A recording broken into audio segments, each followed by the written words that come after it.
Sagiwa na rin ako dito. Panghalo. Tayo ay ginisang pechay. Oh. Ginisang pechay. Diba? Ulam po. Adobo ko lang to.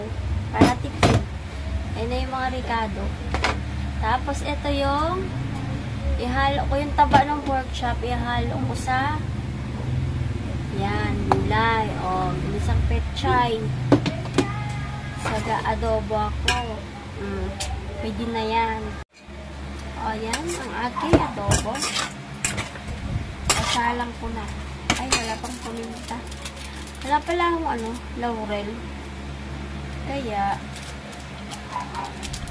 diba, kagat-kagat lang. Diba? Yan yung aking adobo. Adobo. Yan yung pechay ko. Luluto. Luto na yung adobo. Adobong tuyo.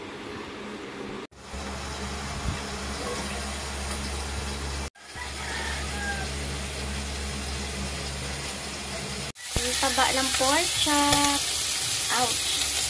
Kumatalsik. Panghalo rin sa pansahog sa ginisang pechay. Ito ko na yung sibuyas. Lagyan ko na yun ng paminta at pampalasa. Ginisang pechay. Kuluan na lang para maluto. Luto na ata to. Luto na po itong aking ulam. Tatakpan ko na lang ulit. Kain na tayo.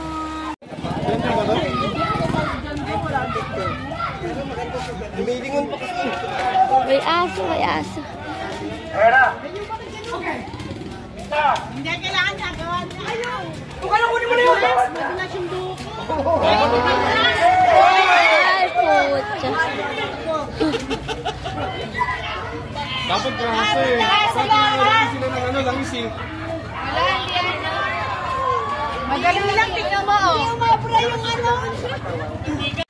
Ayan, ganyan lang po yung ating video. Thank you for watching, guys. Please subscribe po pag trip nyo lang. Pag gusto nyo lang po, pasubscribe naman sa channel ko. Maraming tulong na din po yun. Maraming salamat po sa panonood. Bye-bye.